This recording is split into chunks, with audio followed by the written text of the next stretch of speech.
যখন মানুষকে বললেন ইয়া আইয়ুহান নাস কুলু লা ইলাহা ইল্লাল্লাহু তুফলিহু, হে পৃথিবীর মানুষ তোমরা লা ইলাহা ইল্লাল্লাহ পড়ো, কামিয়াব হয়ে যাবে। ডোনাল্ড ট্রাম্প এত বড় প্রেসিডেন্ট, আমেরিকার প্রেসিডেন্ট, সে জাহান্নামী।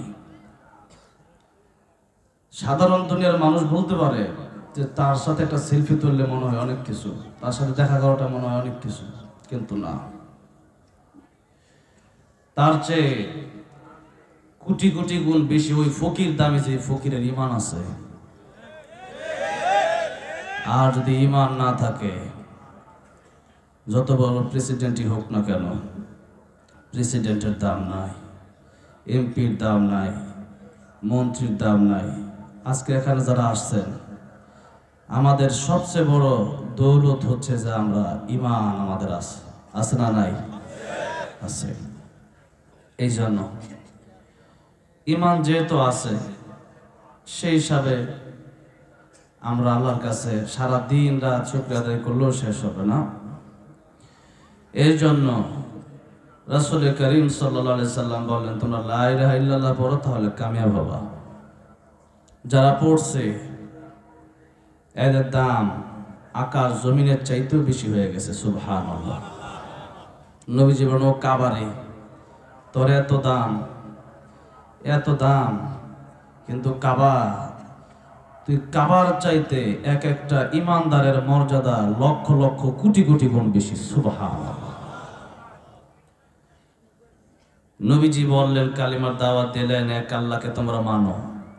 তারা বলল 360টা মিলে কিছু করতে পারে না, আর এক আল্লাহ কি করবে? নবীজি বললেন যে তোমরা 360 খোদার পূজা করো।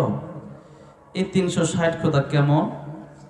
আল্লাহ কোরআনে বললেন, ইন্নাল্লাযীনা তাদউনা মিন দুনিল্লাহ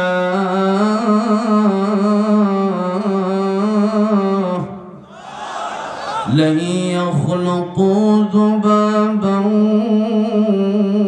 ওয়ালাউ ইজতামাউ লাহু ওয়া ইন ইয়াসলুবহুমুয যুবাবু শাইআন লা يستنقذوه منه ضعف الطالب والمطلوب।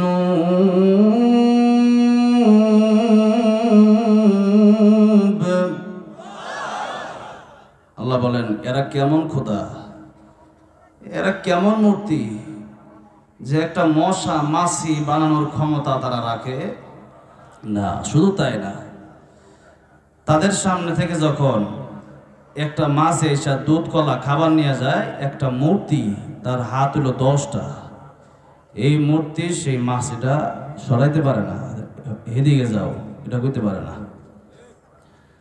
তাইলে আল্লাহ মানুষের ব্যাপারে বললেন, মূর্তির ব্যাপারেও এই কথা বললেন যে দওফা, দুর্বল, তালিব, যে মূর্তির কাছে যায় এও দুর্বল, আর ওয়াল মাতলুব, মানে মাতলুব যার কাছে চাওয়া হয় সেও দুর্বল, সে আরো বেশি দুর্বল। কেমন দুর্বল?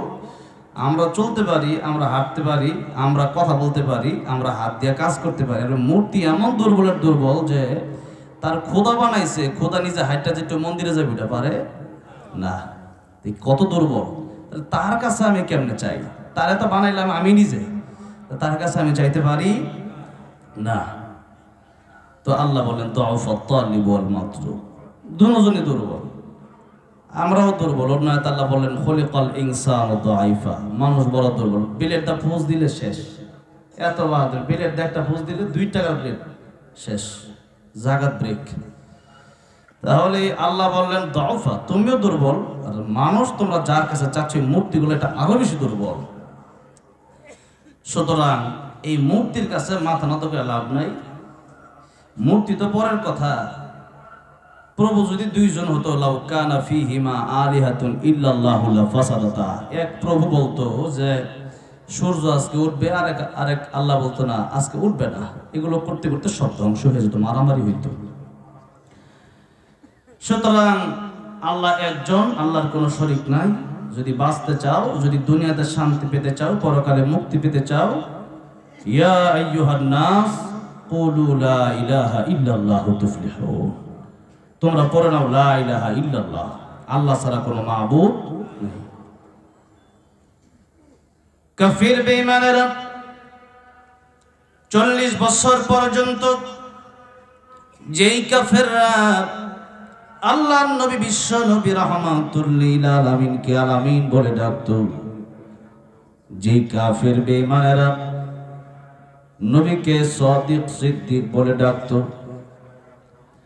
আল্লাহর নবীকে আমানতদার বলে ডাকতো, সেই কাফের বিশেষ করে আবু লাহাব নবীর বিরুদ্ধে পাথর নিয়ে দাঁড়ায় গেল। অথচ আবু লাহাব আমার নবী যেদিন পৃথিবীতে এসেছিলেন তার বান্দি সুয়াইবাকে আজাদ করে দিয়েছিলেন নবীর দুনিয়াতে আসার আগমনের খুশিতে।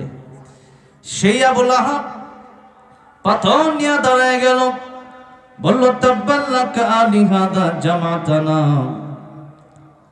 ও মুহাম্মদ আমাদেরকে তুমি এই জন্য ডেকেছো, এটা কি দাওয়াত দিলা তুমি ধ্বংস হয়ে যাও? আল্লাহ বললেন তাব্বাত ইয়াদা আবি লাহাবি ওয়া তাব মা আগনা আনহু মালুহু ওয়া মা কাসাব। নবী শোকনের দোয়ায় গরু মরণে একটা কথা আছে, নবীজি কোরআনের পক্ষে বলার কারণে আবু লাহাব, আবু জাহেল, উতবা, সাইবা, ওয়ালিদ ইবনে মুগীরা আল্লাহ নবীর বিরোধিতা শুরু করেছে। নবীর একটা চুলের একটা পশমেরও ক্ষতি হয় না, বরং আবু জাহেল, আবু লাহাব, উতবা, সাইবা, ওয়ালিদ ইবনে মুগীরাই ধ্বংস হয়ে গেছে। ঠিক না বেঠি? ঠিক তেমনি ভাবে এই বাংলাদেশ সহ সারা পৃথিবীতে মুসলমান সহ মুসলমানদের আমির আল্লাহর কোরআনের পক্ষে যারা কথা বলল, আল্লামা দেলোয়ার হোসেন সাইদি, আল্লামা মামুনুল হক, মুফতি আমির হামজা, মাওলানা সাখাত হোসেন রাজি, খালেদ সাইফুল্লাহ আইয়ুবী, রফিক মাদানী, যারা কোরআনের পক্ষে এতদিন কথা বলেছে, তাদেরকে স্বৈরাচার হাসিনা বছরকে বছর, যুগকে যুগ কারাগারে তাদেরকে বন্দী করে রাখলো। তারা তো আজ বাংলাদেশে আছে, কিন্তু ওই স্বৈরাচার হাসিনার দলবল নিয়ে তারা বাংলাদেশে থাকতে পারে নাই। তারা চেয়েছিল আলেমরা যেন বাংলাদেশে থাকতে না পারে। আল্লাহ কয় ওই স্বৈরাচাররা তোরাই বাংলার জমিনে থাকতে পারবে না। ঠিক না বেঠে?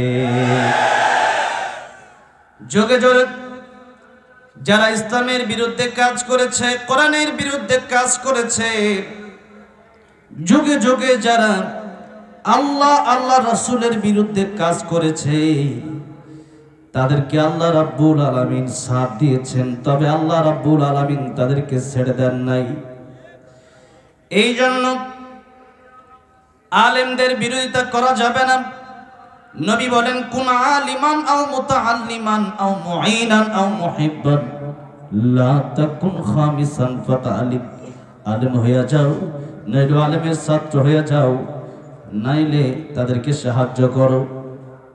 তাও যদি না পারো, অন্তর থেকে একজন আলেমকে তুমি শ্রদ্ধা করবা, অন্তর থেকে একজন আলেমকে তুমি মুহাব্বত করবা।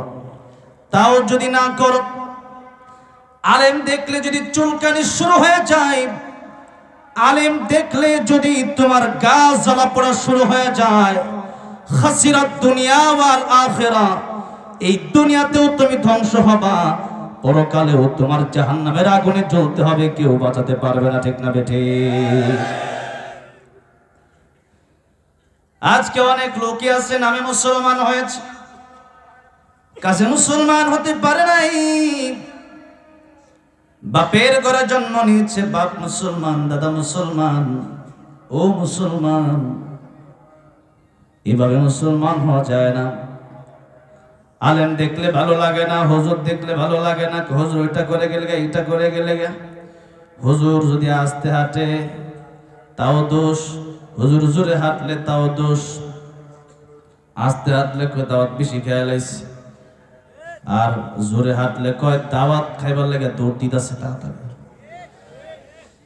হুজুরের দোষ ধরার জন্য সারাদিন বইসা থাকে। সারা দুনিয়ায় সব মানুষ দোষ করলে ওটার দোষী মনে করে না। সাকিব খানের এত বাচ্চার এত বউ, কত বউ তার হিসাব নাই। এতদিন কইতো বাবা তোর দরবারে কেউ ফিরে না খালি হাতে, এখন কই সাকিবের তোর দরবারে কেউ ফিরে না খালি পেটে। ওই সাকিবের বিয়া হয়েছে কবে আর বাচ্চা হইল কবে ওইটা কেউ খোঁজ খবর নিল না। কিন্তু আল্লামা মামুনুল হক যখন তার বৈধ স্ত্রীকে নিয়ে এক জায়গায় গেল, সেখানে জালিমের বাচ্চার আল্লামা মামুনুল হকের বিরুদ্ধে লেগে গেছে, ঠিক না বেঠে?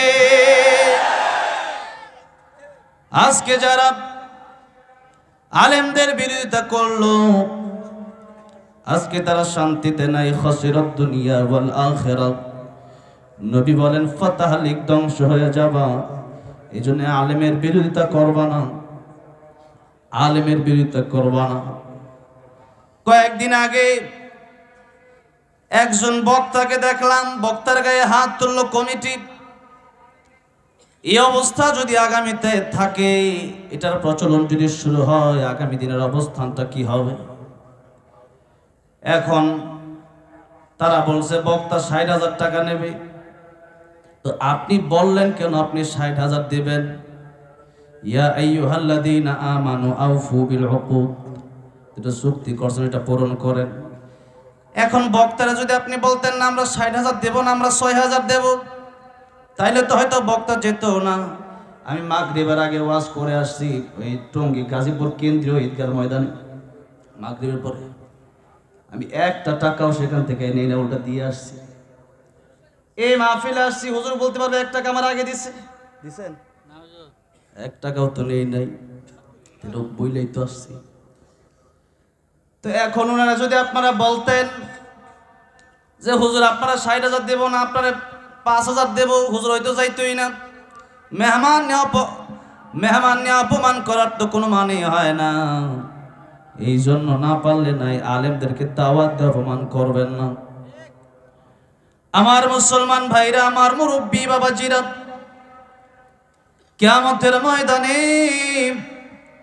আলেমদেরকে যারা ভালোবাসবে, আল্লাহ তাদেরকে ভালোবাসবেন। আলেমদেরকে যদি মুহাব্বত না করতে পারেন, আপনি মনে করে নিবেন আপনার ভিতরে নাফাকি আছে, আপনার ভিতরে মুনাফিকি আছে।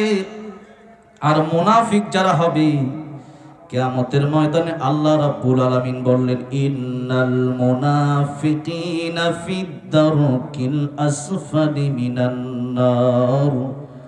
ওগো নবীজি, কিয়ামতের ময়দানে এই মুনাফিকরা থাকবে জাহান্নামের সবচেয়ে তলদেশে, সবচেয়ে নিকৃষ্ট আযাব তাদের হবে। নাউযুবিল্লাহ বলেন। আর ওয়ালান তাজিদ লাহুম নাসীরা, কোন সাহায্যকারী তার ব্যাপারে আপনি খুঁজে পাবেন না। এমনকি নবী নিজেও যদি কিয়ামতের মধ্যে তার ব্যাপারে সুপারিশ করে, আল্লাহ সুপারিশ মঞ্জুর করবে না মুনাফিকের ব্যাপারে। এবার আসেন আল্লাহর নবীর বিরোধিতা যারা করলো, আল্লাহ বললেন ওগো নবী, আপনার বিরোধিতা যারা করবে এরাই ধ্বংস হবে। কারণ এই তাম পৃথিবীর আকাশ জমিনের একাচ্ছত্র মালিকানা কার? জোরে বলেন কার?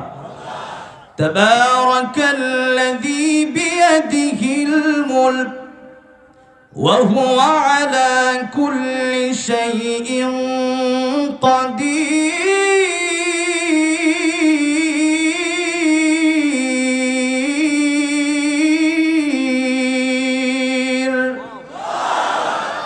এই দুনিয়াতে যা কিছু আছে, আকাশ থেকে নিয়ে জমিন পর্যন্ত যত মাখলুক আছে, সব কিছুর সবার মালিক কে?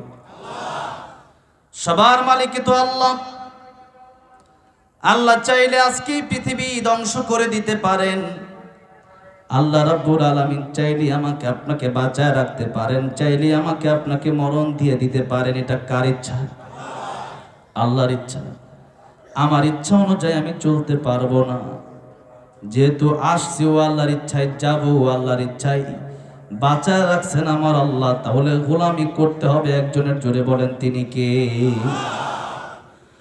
আল্লাহ রাব্বুল আলামিন সূরা রহমানে বললেন ইয়া মাশারাল জিন্নি ওয়াল ইনসি ইন ইসতাতা'তুম আন তানফুযু মিন আকতারিস সামাওয়াতি ওয়াল আরদি ফানফুযু লা তানফুযুনা ইল্লা বিসুলতান فبأي آلاء ربكما تكذبان হে মানুষেরা জেনেরা আমার গোলামি আমার হুকুম আমার আইন যদি তোমাদের কাছে ভালো না লাগে বের হয়ে যাও আমার বাড়ি থেকে আমার আকাশ জমিন ছেড়ে তোমরা বের হয়ে যাও আপনাদেরকে জিজ্ঞাসা করতে চাই বাংলাদেশ ছেড়ে ইন্ডিয়া গেলে কি আল্লাহর আকাশ জমিন ছেড়ে দেওয়া হবে নাকি ইন্ডিয়া ছেড়ে আমেরিকা গেলে কি আল্লাহর আকাশ জমিন ছেড়ে দেওয়া হবে নাকি তামাম পৃথিবীর একচ্ছত্র মালিকানা কার আল্লাহ আল্লাহ বললেন লা তানফুযুনা ইল্লা বিসুলতান আমি আল্লাহর আকাশ জমিন ছেড়ে বের হয়ে যাওয়ার মতো কোনো জায়গা তোমাদের নাই সুতরাং আমার আকাশ আমার জমিনে থাকতে হলে আমার গোলামি মানতে হবে কোন বাপ দাদা কোন দুনিয়ার মানুষের তৈরিকৃত ধর্ম মানা যাবে না এবার নবীজি দাওয়াত দিলেন তারা মানল না নবীজিকে তারা হত্যাও করার চেষ্টা করলো এবার নবীজিকে তারা লোভ দেখানোর চেষ্টা করলো বলল তোমাকে ও মুহাম্মদ ভাতিজা তোমাকে আমরা বাড়ি নারী গাড়ি জমি জামা যা লাগে টাকা পয়সা সব দেব তুমি শুধু লা ইলাহা ইল্লাল্লাহ দাওয়াতটা বন্ধ করে দাও নবীজি বললেন না এটা হতে পারে না তারা আরেকটা প্রস্তাব দিল যে ঠিক আছে আরেকটা প্রস্তাব আমরা তোমাকে দেই ওই প্রস্তাব হলো ধর্ম যার যার উৎসব সবার এটা একটা প্রস্তাব তখনই আবু জাহেল আবু লাহাবরা দিয়েছিল তার মানে এটা বর্তমান যুগের কোনো কবির কথা না ধর্ম যার যার উৎসব সবার এটা হলো আবু জাহেল আবু লাহাবর কথা ঠিক না বেঠে বর্তমানেও যারা বলে ধর্ম যার যার উৎসব সবার এরা শুধু কবি তো দূরের কথা এরা হলো আবু জাহেল আবু লাহাবের উত্তরসূরি কারণ ধর্ম যার যার উৎসব সবার কবিতা বানাইলে কবিতা হয় না তাহলে ওইটাও তো কবিতা বানানো যায় বিয়া যার যার বউ সবার এটা এই কবিতা বানাইলে কেউ মানবে না খেত যার যার ফসল সবার এই কবিতাও তো কেউ মানবে না আয় যার যার টাকা সবার কেউ মানবে না কি আমি 50,000 বেতন পাই মাস শেষে যদি 10 জনায় কয় তুমি 50,000 পাইছো আর 5,000 করে আমরা সবাই ভাগ করে নিই কেউ মানবেন না তো ঈমান আমার ভাগ করে সবাই নিবে কেমনে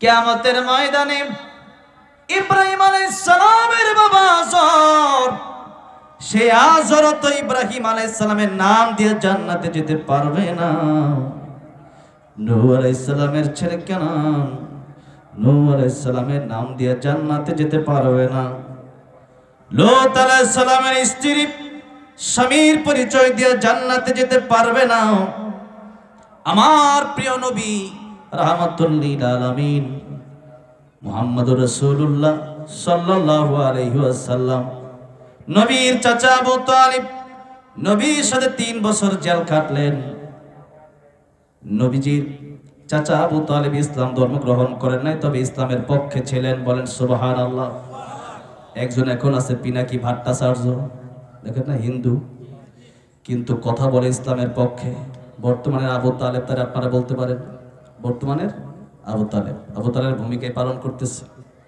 কথা কিন্তু হিন্দুদের বিপক্ষে বলে মুসলমানদের পক্ষে বলে বলেন মারহাবা হিন্দু